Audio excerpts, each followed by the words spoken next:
Hello students, আমি আবার চলে এসেছি মুনমুনের ক্লাসরুমে 34 ইয়ার্স নিট কেমিস্ট্রি সলিউশন নিয়ে। আমাদের এই চ্যাপ্টারে চলছে জিওসি, সেটা শেষ হয়ে গেলে আমি তোমরা যেমন বলেছো একটা করে চ্যাপ্টার আলোচনা করে তারপরে টপিক আলোচনা করে তারপর কোশ্চেনগুলো করানোর চেষ্টা করব। তো দেখো ফার্স্ট কোশ্চেনটা, the compound that is most difficult to protonated is, মানে কার এখানে H+ আয়ন গ্রহণ করার প্রবণতা সবথেকে কম, H+ গ্রহণ করতে চাইবে না। এখানে দেখো এটার উত্তর হবে ফেনল।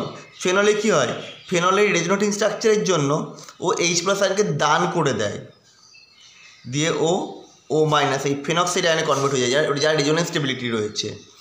সেই কারণে এই যৌগটা সবথেকে প্রোটোনেট করা সবচেয়ে বেশি ডিফিকাল্ট হবে। So our answer is option C.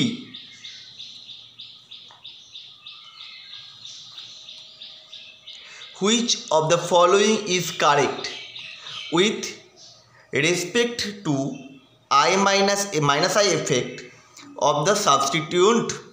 এখানে আর হচ্ছে অ্যালকিল গ্রুপ। আচ্ছা, minus I effect, minus I জিনিসটা কি? মাইনাস আই এফেক্টটা হচ্ছে ইলেকট্রন অ্যাকসেপ্ট, মানে ইলেকট্রন উইডোয়িং বা নিজের দিকে টেনে নেওয়ার যে ক্ষমতা, ইলেকট্রন নিজের দিকে টেনে নেওয়ার ক্ষমতাকে বলা হয় মাইনাস আই এফেক্ট। এখানে কে কোন বেশি মাইনাস আই এফেক্ট দেখাবে। এখানে দেখো যার তড়িৎ ঋণাত্মকতা বেশি সেই সবথেকে বেশি মাইনাস আই এফেক্ট দেখাবে।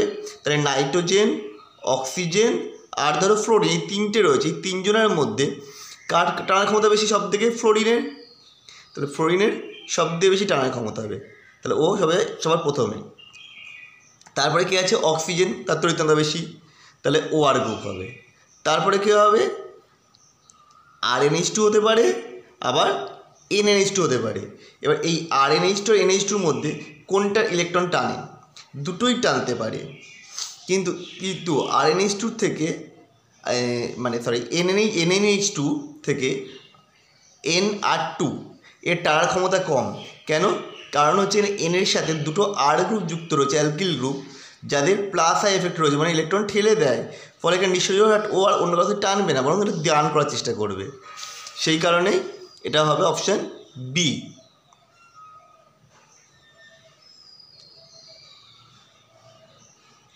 পরেরটা, ইন পাইরলের ছবি দিয়ে দিয়েছে, electron density is minimum on.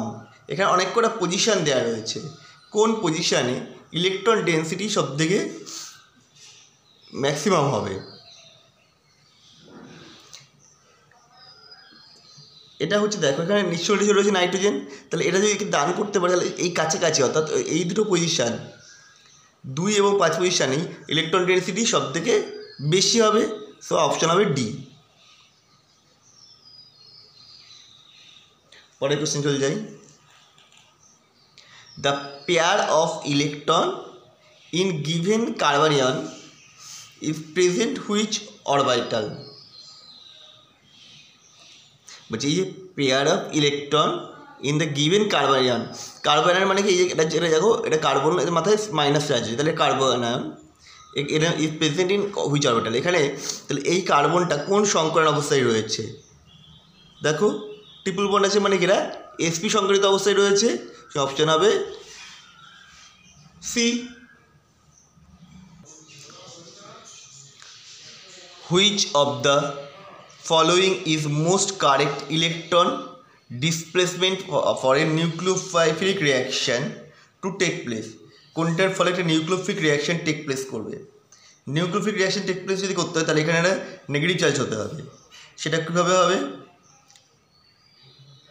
দেখো এটা যদি এখানে পড়ে, এটা এখানে বেরিয়ে যাবে, এর ফলে এখানে কার্বো ক্যাটায়ন তৈরি হবে।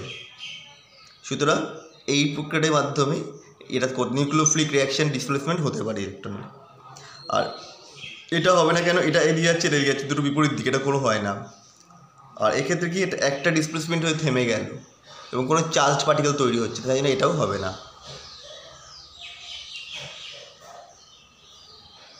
পরেরটা, the total number of pi electron in the following start. এই ছবিটার মধ্যে total number of pi electron কটা আছে? খুব সহজে বের করা যাবে। দেখো ডবল বন্ড কটা আছে? 1, 2, 3, 4টে। 4টে ডবল বন্ড মানে 4টে পাই বন্ধন আছে, এক একটা পাই বন্ধনের কটা ইলেকট্রন লাগে? দুটো করে পাই ইলেকট্রন লাগে। 4টের জন্য 4 দুগুণে 8টা পাই ইলেকট্রন লাগবে, অপশন বি। তারপরে কি বলছে? The correct order of decreasing acidic strength of trichloro acidic acid A, trifluoro acidic acid B, আর হচ্ছে অ্যাসিটিক অ্যাসিড আর ফর্মিক অ্যাসিড। দেখো, ট্রাইক্লোরো অ্যাসিডিক অ্যাসিডের থেকে ট্রাইফ্লুরো অ্যাসিডিক অ্যাসিডের তীব্রতা বেশি হবে এবং এটাই হবে সবথেকে বেশি তীব্র অ্যাসিড। মানে অপশন বি হচ্ছে মোস্ট তীব্র অ্যাসিড। কেন? কারণ এই যে 3টে ফ্লোরিন পরমাণুর তড়িৎ ঋণাত্মকতা বেশি হওয়ার জন্য ইলেকট্রনকে নিজেদের টেনে নেবে, ফলে ওর অ্যাসিড মানে ওই COOH গ্রুপের OH বন্ধনের পোলারিটি বেড়ে যাবে, ফলে আম্লিকতা বাড়বে। তাহলে ট্রাইফ্লুরো অ্যাসিডিক অ্যাসিড সবথেকে বেশি আম্লিক, তারপরে হবে ট্রাইক্লোরো অ্যাসিডিক অ্যাসিড আম্লিকতা হবে। এবার দেখো, CH3 অ্যাসিডিক অ্যাসিডে CH3 যুক্ত থাকে COOH গ্রুপের সাথে, ফর্মিক অ্যাসিডের COOH গ্রুপের সাথে H যুক্ত রয়েছে। CH3 গ্রুপের প্লাস আই প্রভাবের জন্য এই COOH গ্রুপের OH বন্ধনের পোলারিটি হ্রাস পাবে, ফলে ওরা আম্লিকতা কম হবে। তাহলে এবার হবে সি, তারপর হবে D, B A C D, that means option A.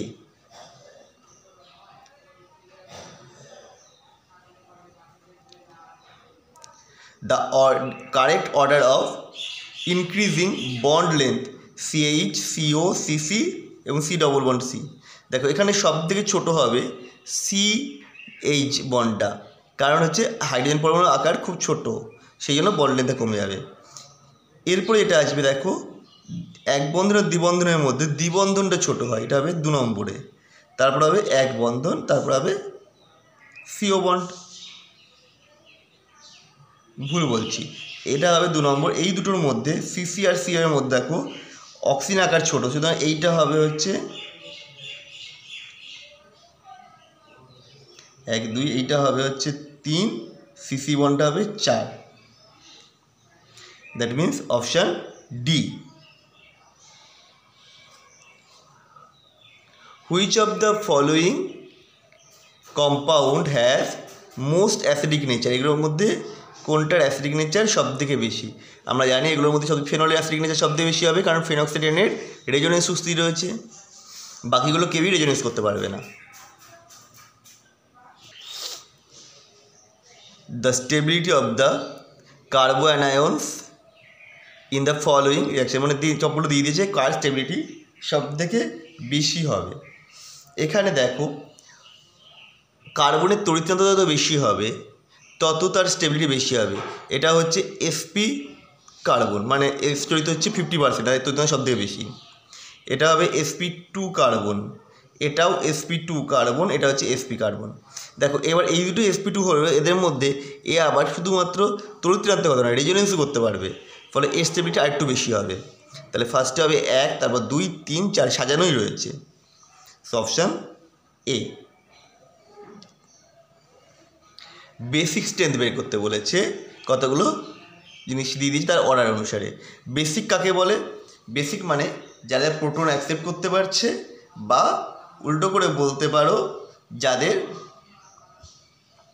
Electron জোট দান করার ক্ষমতা বেশি। তাহলে এখানে দেখো, এই যে কটা রয়েছে এর মধ্যে আমরা দেখলাম কি এর স্টেবিলিটি সব থেকে বেশি, তারপর এর, তারপর এটার, কারণ এটা sp কার্বন, এটা sp2 কার্বন, এটা sp3 কার্বন।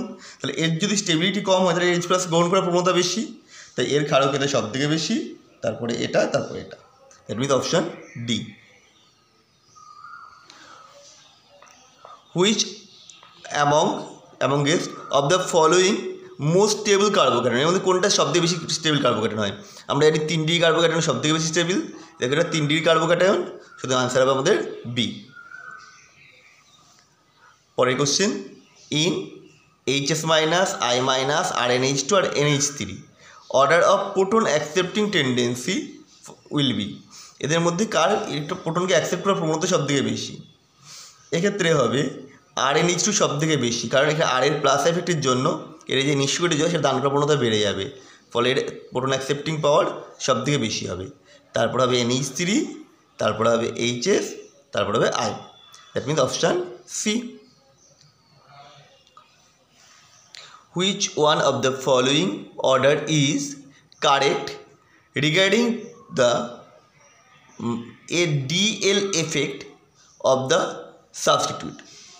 কোনটার আমরা যে ডিএল যখন দেখি তখন তাই প্রায়োরিটি বের করি, সেই প্রায়োরিটি অর্ডার অনুসারে কোনটা থাকবে। এটা তো আমরা জানি যে ডাইরেক্ট যে পরমাণুটা রয়েছে তার তড়িৎনাত্মতা এত বেশি হবে, তড়িৎনাত্মতা বলছি, তার আণবিক গুরুত্ব তো বেশি হবে, তার পাইরিটি শব্দ বেশি। ডাইরেক্ট না দেখো ফ্লোরিন রয়েছে, এখানে অক্সিজেন আছে, নাইট্রোজেন। তাহলে ফ্লোরিনের কী হয়েছে, আণবিক গুরুত্ব সব থেকে বেশি, তাই ওর পাইরিটি সব থেকে বেশি, তারপর অক্সিজেন, তারপর নাইট্রোজেন হবে। So our answer is option C. আমাদের ভিডিও কেমন লাগলো কমেন্ট করে জানাও। আবার দেখা হবে নেক্সট ভিডিওতে।